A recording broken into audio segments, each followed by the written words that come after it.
Hi ladies, just a quick natter before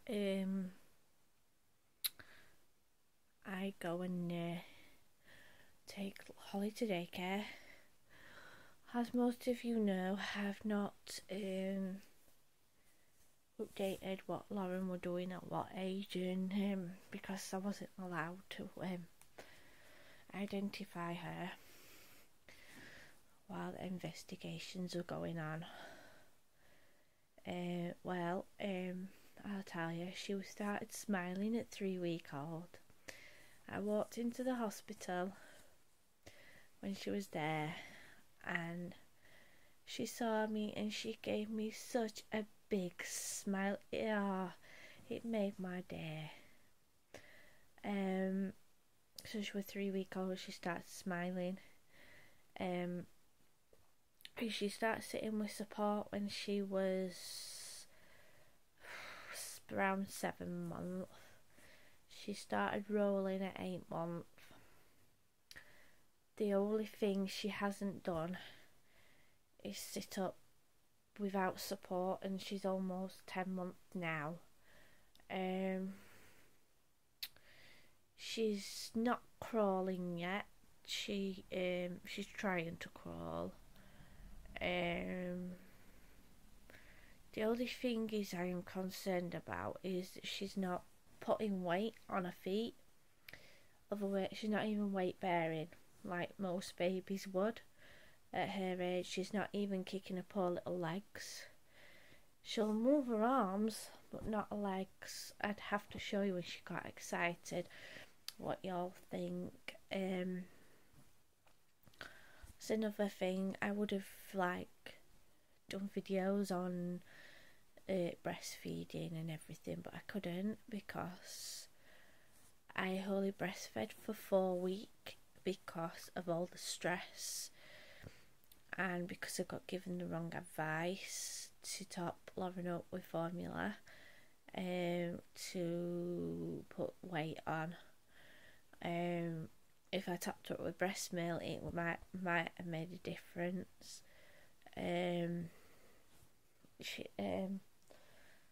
But I was on iron tablets as well, and that can affect your milk supply, so I don't know. I was on iron tablets for about 4 weeks because of my hemorrhage. I was on tinzaparin through my pregnancy and 6 weeks after because of my weight, being overweight, and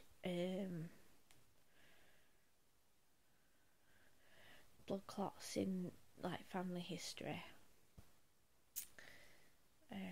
I'll tell you a bit more about that one day, but how blood clots came about and how my mum ended up in hospital, and so I had to have the tins, and plus it was my 4th baby. See, I didn't have the tinzaparin with Rosie because my weight was fine, and I forgot about the blood clot thing.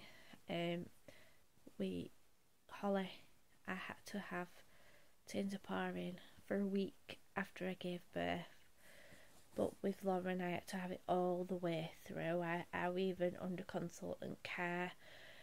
I did everything like that. I did everything right, like I was supposed to while pregnant. I even took vitamins. I was taking pregnant care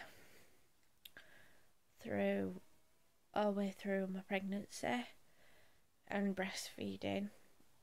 I did everything as I was supposed to do. The only problem is I've got a vitamin D deficiency, and I didn't find out until July of last year.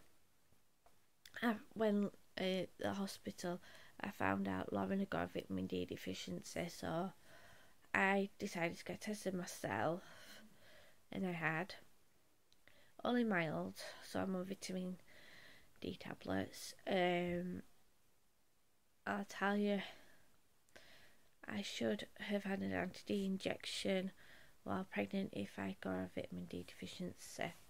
If I knew, if I knew all that, I think I would have had that.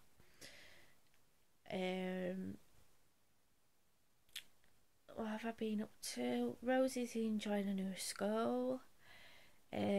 She gets to do on a Friday, if they've been good, they get to choose what to do. Well, Rosie's going to have her hair and nails done. Very good. Didn't do with things like this at our school. I moved Rosie because of it was getting too much for me and my husband to take Rosie to school, because I do drive, but I rather walk Rosie to school. It was getting too much for us. We were rushing about. Even if we took her in the car, it was still rushing about. So started taking Rosie. I took Rosie to school in the car sometimes. Most of the time we walked. So I'd been ill because I suffer with anxiety because of all that I've been through with the social services. Something happened in January. A group of friends decided to bully me just because of the fact I'm not a fan of snow. So they decided to bully me for it. So basically I kept ignoring them, but that wasn't working. So I opened my mouth to them. I had a really go at them, saying, right, I've had enough now of you ganging up and picking on me just because I don't like snow. I've told them get in their heads and back off. There's no need to gang up on me for it. One of them decides to send me a really, really nasty message. So what I did, I removed them all off Facebook. Yeah, they were cyberbullying me. I'm not mentioning the names because it's not fair. But one of them gave me a really dirty look, and she weren't even involved. So I had to go at her.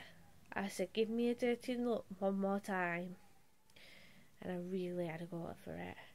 And ever since, they've left me alone. That's what I mean. These days, ignoring people doesn't work. Standing up to people does. Once you stand up to someone and say, look, showing that you're not going to be messed with. That's it. I do ramble on. I've got itchy yet. Far as Lauren, she's fine. Rosie's healthy. Holly's healthy. I actually had Holly's consultation at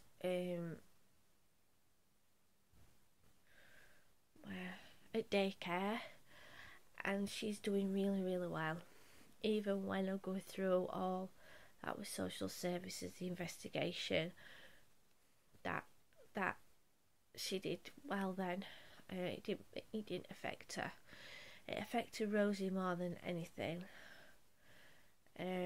She went to live with my dad for a bit. Me and my dad aren't talking. I'll tell you that. That's another story. But it really affected Rosie. But now she's over it. She's fine. She's healthy. She's clean. I always make sure her uniform's cleaned, ironed.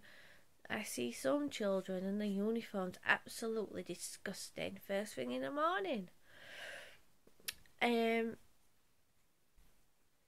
Sorry.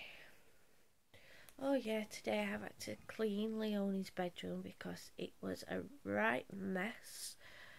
I've got rid of some things. She had too much. What else can I say?